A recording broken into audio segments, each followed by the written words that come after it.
धन्यवाद मान्यवर, आपने इस महत्वपूर्ण बिल पे मुझे अपनी बात कहने का मौका दिया। मान्यवर, मुझे आज वो दृश्य याद आ रहा है जब भारत की सरकार किसानों के खिलाफ 3 काला कानून लेकर आई थी और उस समय हमने रोका था मान्यवर, निवेदन किया था, विनती की थी, हाथ जोड़ा था कि किसानों के साथ विश्वासघात मत कीजिए, लेकिन सरकार ने नहीं सुनी। सर, हमने विरोध किया, हम बेल में आए, सरकार को चिताया, हमें सस्पेंड करके बाहर कर दिया गया। सर, 7 दिन तक इसी संसद के परिसर में हम लोग निलंबित करके रखे गए। सरकार ने हमारी बात नहीं सुनी। 1.5 साल तक किसानों ने सड़क पे धरना दिया और 750 किसानों ने अपनी शहादत दी। संजय जी, उसके बाद बिल पर बोलिए। वो उसी पे बोल रहे हैं सर, इसी पे बोल रहे हैं, इसी पे बोल रहे हैं। इस देश का किसान, बोलिए, इस देश का मजदूर, इस देश का अन्नदाता। सर, आपका चेहरा आ रहा है, मेरा भाषण मेरा चल रहा है, चेहरा आपका आ रहा है। आपका इस देश का किसान, आपका आ रहा है, आपका आता है। इस देश का मजदूर, इस देश के करोड़ों लोग सड़कों पर उतरे, उनको खालिस्तानी कहा गया, पाकिस्तानी कहा गया, गोलियां चलाई गई, लाठियां चलाई गई, बड़े बड़े कील गाड़ दिए गए सड़कों पे। और 1.5 साल के बाद प्रधानमंत्री जी एक दिन प्रकट होते हैं, कहते हैं मेरी तपस्या में कमी हो गई, हम कानून वापस ले रहे हैं। आज मैं आपसे कहना चाहता हूं मान्यवर, यह ऐतिहासिक भूल आप करने जा रहे हैं, ये गुनाह और पाप आप दोबारा करने जा रहे हैं। और इस काले कानून को पास करने के बाद इस देश का मजदूर सड़कों पे उतरेगा, इस देश का किसान सड़कों पे उतरेगा, इस देश का आम आदमी सड़कों पे उतरेगा, जिसके पेट और पीठ दोनों पे आप छुरा मारने का काम कर रहे हैं। ये मैं कहना चाहता हूं मान्यवर।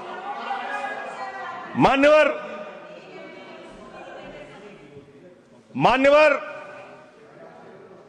यह बिल किस मंशा और उद्देश्य के तहत लाया गया है? इस बिल को आपने कह दिया जी राम जी बिल है, जी राम जी बिल है। भगवान श्री राम का नाम लेके कितना गुनाह आप अपना छिपाना चाहते हैं, कितना गुनाह छिपाना चाहते हैं? राष्ट्रपिता महात्मा गांधी से आपको क्या समस्या है मान्यवर? अरे वो राष्ट्रपिता महात्मा गांधी इतने महान है, इतने महान है, इतने महान है कि दुनिया के 80 देशों में उनकी प्रतिमा लगी हुई है मान्यवर, 80 देशों में। और जब G20 का सम्मेलन हुआ, दुनिया के तमाम राष्ट्राध्यक्ष आए, दुनिया के तमाम प्रधानमंत्री और राष्ट्रपति आए, तो भारत के प्रधानमंत्री को मजबूर होकर उसी राजघाट पर महात्मा गांधी के सामने सर झुकाना पड़ा। वो गोलवरकर की समाधि पे नहीं गए, गांधी की समाधि पे गए। वो गोडसे की समाधि पे नहीं गए, गांधी की समाधि पे गए मान्यवर, राष्ट्रपिता महात्मा गांधी जो राम राज्य की कल्पना करते थे, राष्ट्रपिता महात्मा गांधी जो रघुपति राघव राजा राम का पाठ करते थे, राष्ट्रपिता महात्मा गांधी जो भगवान श्री राम के सच्चे भक्त थे।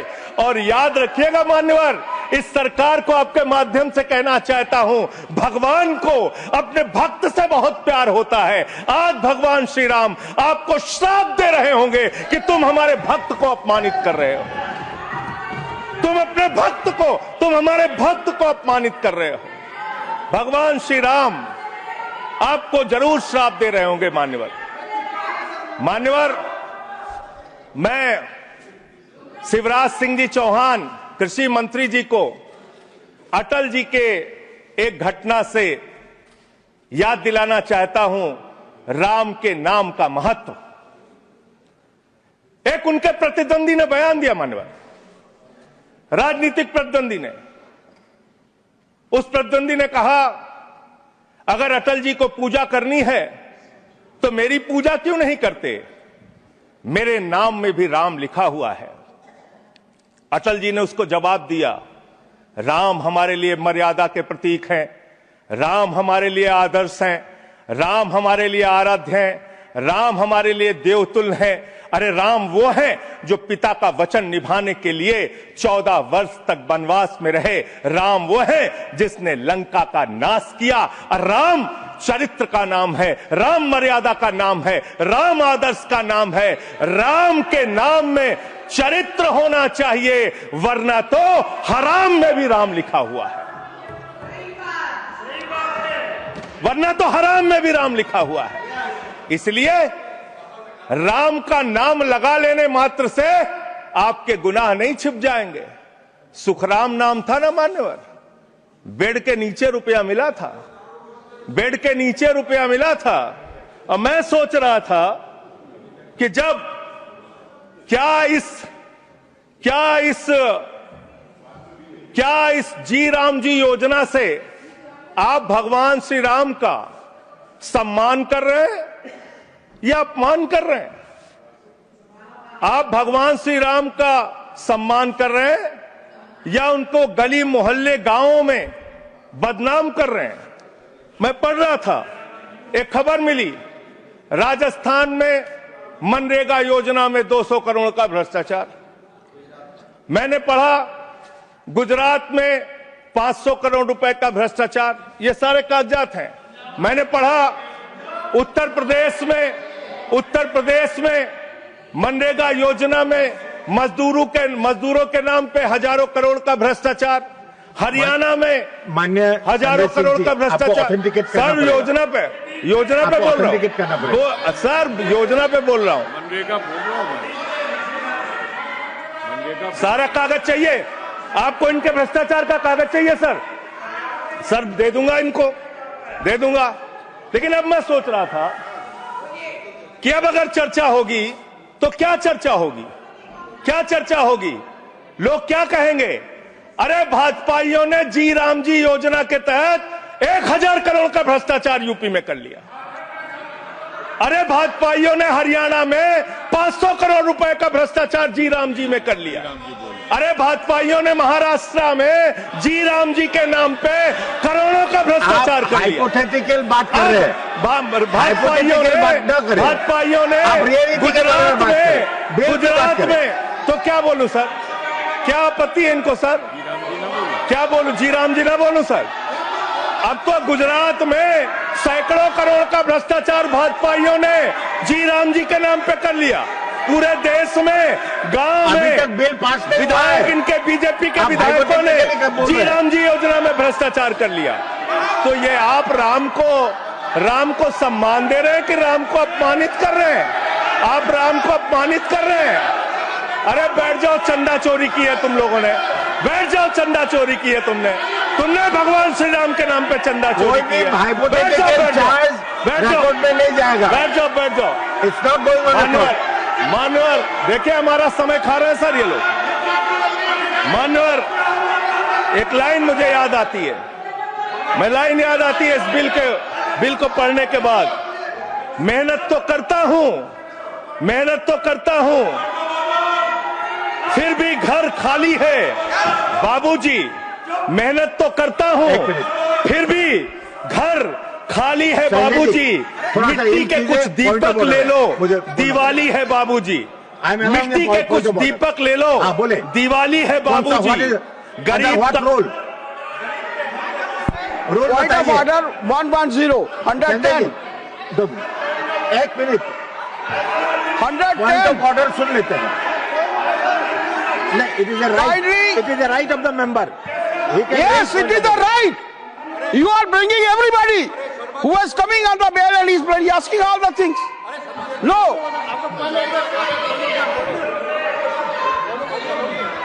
आप अंडर व्हाट रूल?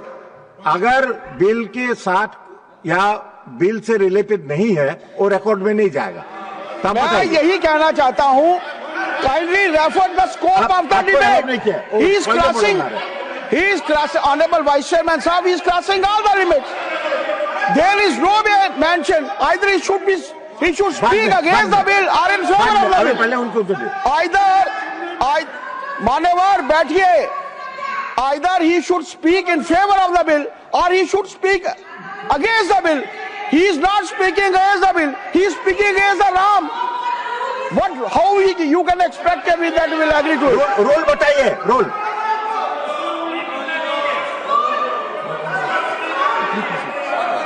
ठीक है, संजय जी कर देते हैं बोलने। Sir LOP wants to speak. जब आपने उनको अलाउ किया एलओपी को करिए। आपका समय कम है, उनको अलाउ, आपका समय से जाएगा है?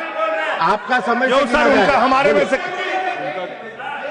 आपका समय पॉज कीजिए सर, पॉज कीजिए।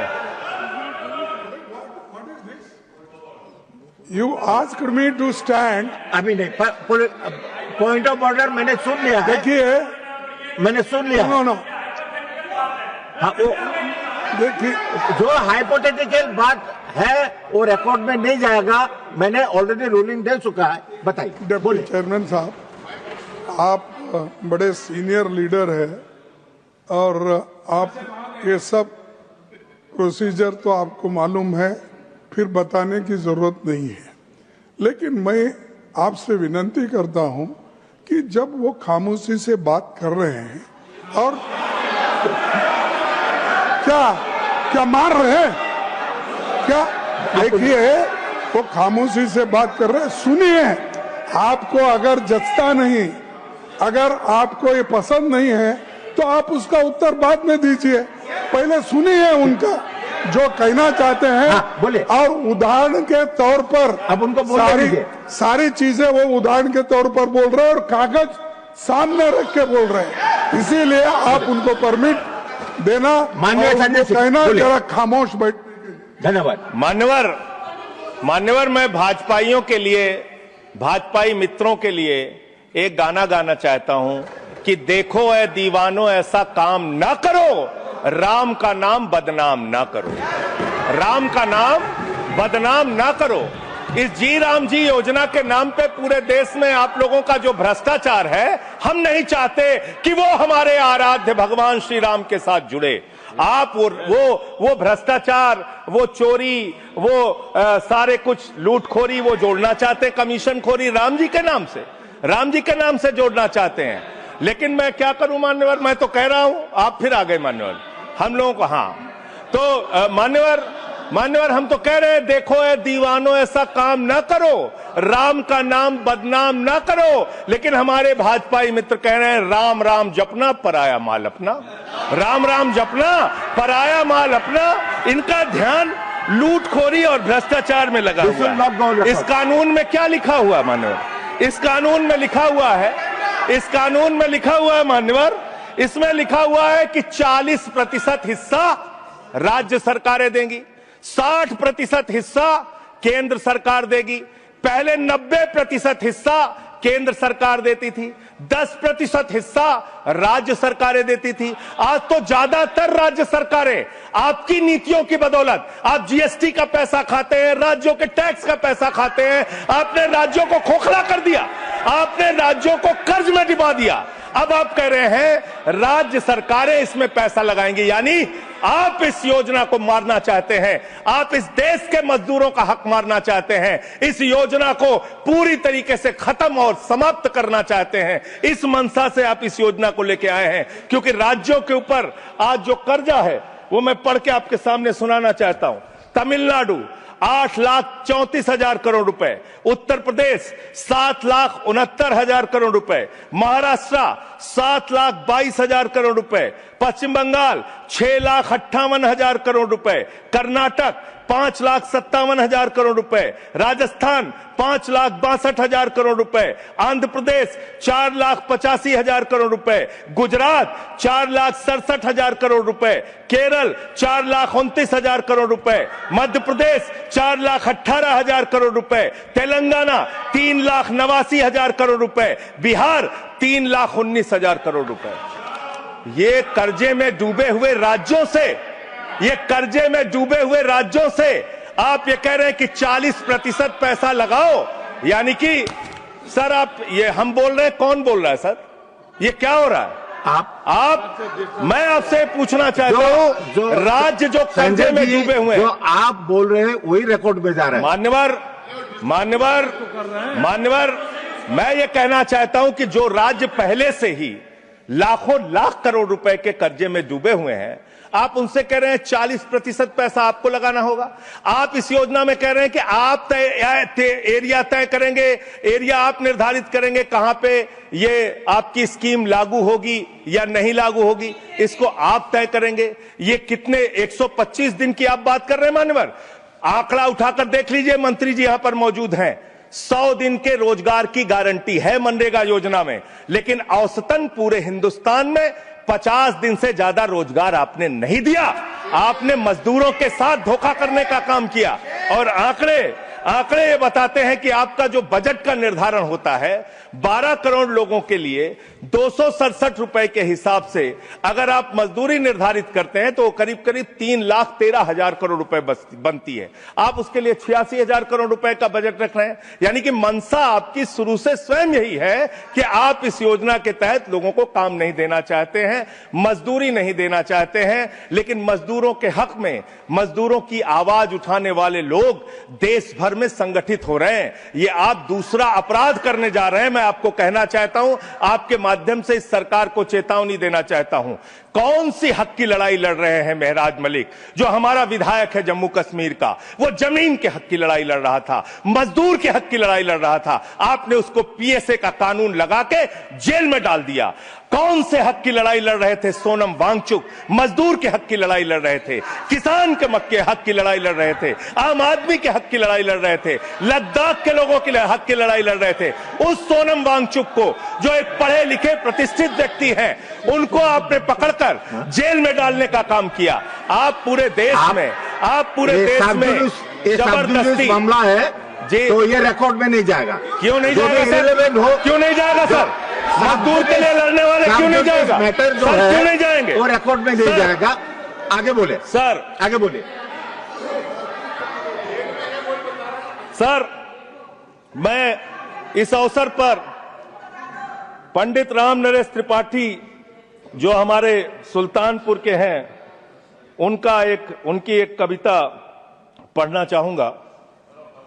ना मंदिर में, ना मस्जिद में, ना गिरजे के आसपास में, ना पर्वत पर, ना नदियों में, ना घर बैठे, ना प्रयास में, ना कुंजों में, ना उपवन में, शांति भवन या सुख निवास में, ना गाने में, ना बाने में, ना आशा में, ना ही हास में, ना छंदों में, ना प्रबंध में, ना अलंकार, ना अनुप्रास में, खोज ले कोई राम मिलेगा दीन जनों की भूख प्यास में।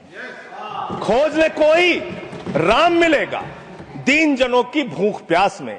आप दीन जनों को भूखा रख के, उनकी मजदूरी छीन के, उनके हाथ का काम छीन के, उनका रोजगार छीन के, आप चाहते हैं उनके पेट पे लात मार के, आप चाहते हैं कि आप सिर्फ इस योजना का नाम बदल देंगे, इस योजना का नाम बदल देंगे तो पूरे देश में आपका महिमा मंडन हो जाएगा।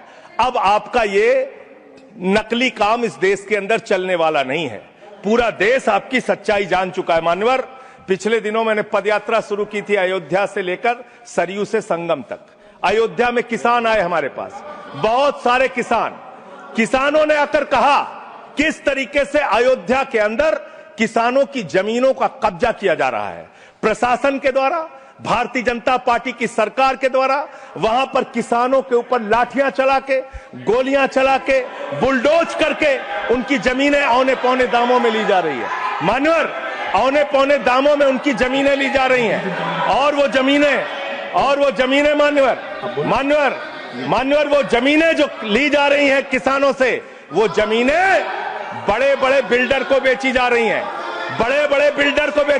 हैं, किसानों से 5 लाख रुपए बिस्वा जमीन ली गई अयोध्या में। अरे सुनो ध्यान से, किसानों से 5 लाख रुपए बिस्वा अयोध्या में जमीन ली गई और लोढ़ा ब्रदर्स ने उसी जमीन को प्लाटिंग करके 1 करोड़ 80 लाख रुपए में बेचा। आप धंधा कर रहे हैं, प्रभु श्री राम के नाम पे आप धंधा कर रहे हैं, अयोध्या के लोगों को लूटने का काम कर रहे हैं, अयोध्या के किसानों को लूटने का काम कर रहे हैं। इसीलिए अयोध्या के लोगों ने आपको हराया, इसीलिए अयोध्या के लोगों ने आपको हराया। और यही आपका चरित्र रहेगा तो पूरे देश में जनता आपको जवाब देगी, जनता आपको हराने का काम करेगी। ये मजदूरों का हक मारने का काम जो आप कर रहे हैं, इसको बंद कीजिए। मानवर, मैं अंतिम बात कहना चाहता हूं, मानवर बोले, जब ये मनरेगा योजना लाई गई, तो इस बिल को अस्थायी समिति में भेजा गया था। आज जब आप नई योजना लेकर आ रहे हैं, इसको अस्थायी समिति में आपने क्यों नहीं भेजा? क्या आप छिपाना चाहते हैं? क्या आपकी मंशा है? ये आप बताइए। और अंत में इन्हीं लाइनों के साथ कि हम मेहनत कश इस दुनिया से जब अपना हिस्सा मांगेंगे, एक बाग नहीं, एक खेत नहीं, हम सारी दुनिया मांगेंगे, इस देश का मजदूर आपके खिलाफ खड़ा होगा, अपनी आवाज को बुलंद करेगा। इंकलाब जिंदाबाद, वंदे मातरम, जय श्री राम, जय श्री राम, कोई श्री राम का नाम नहीं लिया।